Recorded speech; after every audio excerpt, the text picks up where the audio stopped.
There's a pool of blood spreading across a Chicago sidewalk, sticky, bright, and shockingly alive for something draining from a dead man.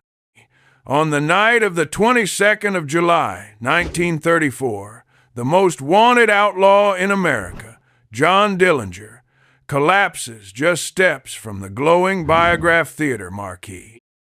A bullet has torn through his neck, another has smashed through his face, and the legend of John Dillinger is leaking straight into the cracks of the pavement while the city looks on. This isn't the glamorous movie ending people imagine. The outlaw reduced to weakness, pain, and mess right there in public. That's the first thing Hollywood never gets right. The violence is physical, dirty, and final. The myth paints a crisp, stylized outlaw. But the real scene? It's all blood, dirt, and the stunned hush of a crowd seeing a legend go down right next to a neon sign. For a moment, everything pauses, Dillinger flat on his back, eyes open to the theater lights, chest still, blood running in thin red lines toward the gutter. If you think the story stops with gunshots and camera flashes, with Public Enemy #1 taking his last breath beside the curb, you're missing the real drama. This is where things get stranger, darker, and a whole lot messier.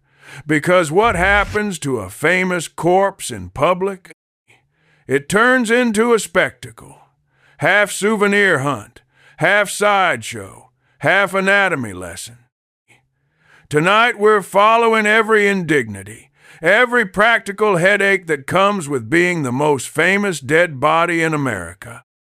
So, here's the stage. Dillinger's body cooling in the neon, blood glistening on the sidewalk, chest unmoving, the city still holding its breath. Then, instantly, the hush breaks.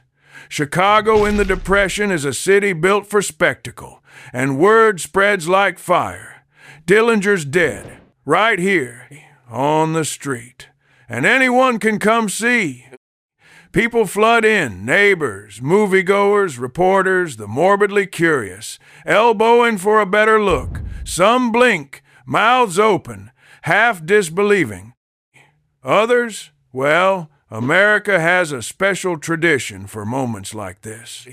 Before police can even set up a cordon, hands are grabbing for souvenirs, handkerchiefs pressed into the blood, one after another, like they're collecting holy relics at a crime scene. Not just handkerchiefs, newspapers, gloves, random scraps of fabric, anything that might carry a bit of outlaw legend home. If you ever wondered about the real power of celebrity, just count the blood-soaked keepsakes that scatter afterward. The crowd doesn't wait for rules. In 1934, crime scene protocol is wishful thinking. People get as close as they dare, the body still warm, wounds seeping, the July heat thick with the metallic smell of blood and the sharp sweat of 1,000 bodies. Camera flashes keep popping over his corpse.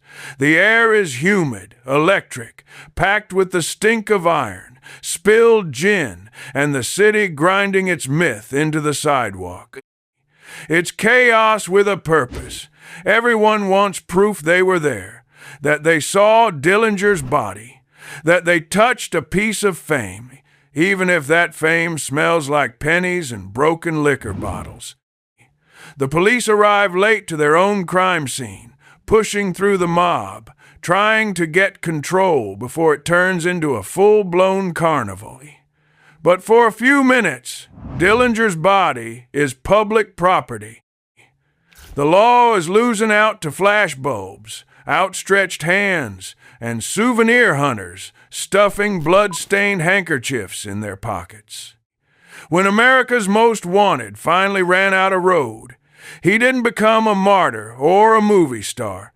He became a prize to be handled, stared at, and claimed. There are people kneeling in the blood, strangers clutching souvenirs like they've won a contest. The myth of Dillinger might have ended with a bang, but the legend is being built on blood, crowds, and the weird rituals people invent when history leaks onto the street. And now, with the police finally fighting to clear the sidewalk, a new question looms.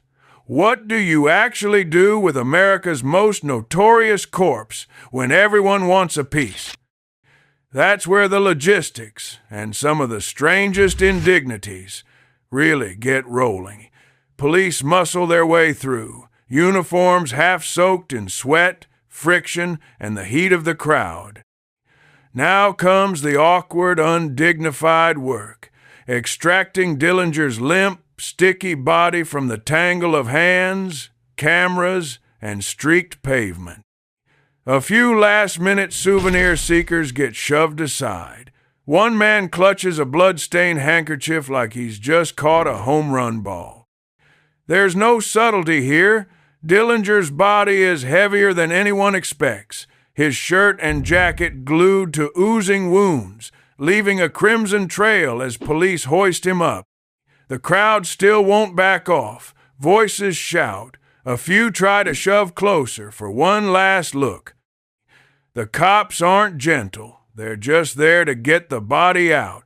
Dignity and evidence be damned. If you wanted a clean crime scene, it's far too late. The block reeks of hot iron, loose change, sweat, and cheap perfume drifting out of the crowd. The trip from murder scene to funeral parlor is quick, but even that's a parade of indignity. Dillinger's body, wrapped in a sheet that can't soak up all the blood, gets shoved into a waiting sedan. The doors slam, leaving a spattered sidewalk and a crowd still scrambling for dropped scraps, bits of newspaper, a button, anything that touched the legend. In the car, gravity slumps the body sideways. By the time they reach the mortuary, there are new stains on the upholstery and a sticky, unpleasant warmth hanging in the air. Dignity? If you've ever seen a so-called glamorous death, you know it doesn't involve a blood-stained corpse rolling through July heat in the back of a Chicago sedan. At the funeral parlor, ironically named for peace and rest, the show is only just starting. Word moves through the streets like adrenaline. Dillinger is here. And by the time the body is wheeled inside, a fresh mob is already pressing against the doors and windows. Morticians do their best to act professional, but there's no manual for this level of notoriety. They haul the body through narrow hallways, the gurney wheels squeaking, the sheet already leaking rusty streaks across every surface. The smell gets sharper. Blood, sweat, Chicago heat, and now the chemical tang of formaldehyde all fighting for space in the air. In the prep room, things just get uglier. Dillinger's wounds are still open, blood tacky around the bullet holes in his face and neck. His skin is fading, bruises deepening by the minute, lips darkening with the slow chemistry of death. The morticians work fast, not out of respect, but because the press is banging on the doors and the city is clamoring for a look. They snip away fabric stuck to wounds, touch up what they can, and get ready for the next phase, public display. But before the crowd gets a peek, there's a new, even stranger demand, the infamous death mask. In the 1930s, a plaster cast of a famous face is the ultimate souvenir, part monument, part medical specimen. The process is anything but dignified. Morticians, or maybe a local doctor and technician, depending who you believe, mix up quick-setting plaster, cut strips of cloth, and, with the body still warm and wounds barely crusted over, smear oil or Vaseline across Dillinger's battered face, not for comfort, just to keep the plaster from tearing the skin when the mold gets peeled off. The plaster is pressed right into every crevice, Bullet wounds, scars, bruises, pores. The weight tugs at his face, wounds ooze at the edges, and for a few minutes, John Dillinger becomes both monument and medical exhibit. Let's take a breath. For all the mystique around those death masks you see in museums, what's actually preserved isn't just a face. It's the violence that destroyed him. The mask locks in the aftermath. Exit wounds, surgical scars, the swelling of death. No movie ever lingers on the cold plaster dripping down a still warm cheek, or the way, sometimes, the mask peels away bits of hair and skin. While this strange ritual unfolds behind closed doors, the mob outside only grows. Faces pressed to the glass, desperate for a glimpse, some hoping for dignity, most just hungry for proof they saw the most wanted man in America, up close and stone cold. Hours pass. Inside, the air turns heavy with sweat, wilting flowers, embalming chemicals, and the iron tinge of blood that never fully leaves.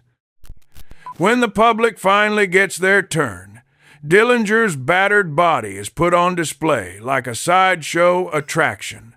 Wounds and swelling now part of the main event. Call it spectacle, history, or just another day in the American tradition of turning death into a destination. But there's no escaping the sheer physicality or the strangeness of what happened after the shooting stopped. By late morning, the line to see the corpse stretches out the door and around the block. Staff do what they can, but there's a limit to what can be done with a body that's been shot through the face and manhandled for hours. Bruises bloom purple under the skin, swelling around the jaw where the plaster mask pressed too hard. Dillinger's eyes are closed now, but his features are frozen in a way only a fresh corpse can manage. It's not peace, not dignity, just flesh slackening under too many stares. The air inside is so thick you could bite it. Sweat, chemicals, drooping flowers, and that iron note of blood. People shuffle past, shoes sticking to the floor, necks craning for one last look. Some touch the coffin, as if fame might rub off. Others just want to see if the legend looks any different up close. A few children peek over shoulders, and mothers whisper warnings about nightmares. All the while, Dillinger lies there, half warning, half curiosity. The more people see him, the less human he becomes. By afternoon, his face shifts.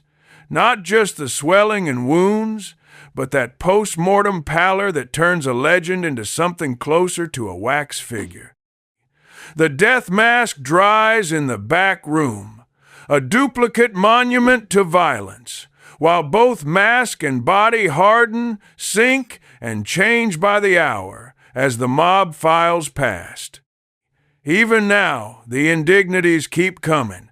A young man tries to snip a button from Dillinger's coat for a keepsake.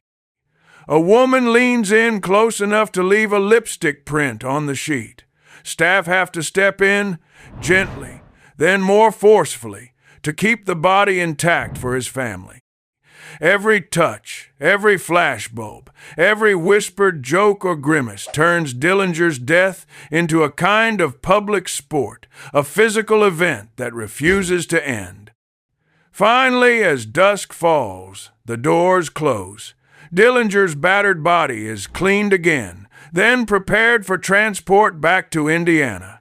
Family arrives to hush the last gawkers, and the myth gets packed up for burial. The death mask, too, is finished. No longer a work in progress, just another souvenir for the ages. Here's the part Hollywood always skips. Death isn't an equalizer, not for someone this famous. It's just another spectacle. Dillinger was America's most wanted, but in death, his body was handled, gawked at, turned into a trophy for a public hungry for the last secret. The souvenirs, the fingerprints, the blood, none of it made the story cleaner. If anything, it made it stickier, stranger, and practically impossible to bury. That's the real legacy. Dillinger's corpse outlived the man, not as a legend, but as a physical object, handled and stared at until it was almost unrecognizable. The death mask didn't preserve a hero, it preserved the aftermath, the violence, the awkward truth that, in America, fame often ends not with reverence, but with a crowd leaning in for one last, greedy look.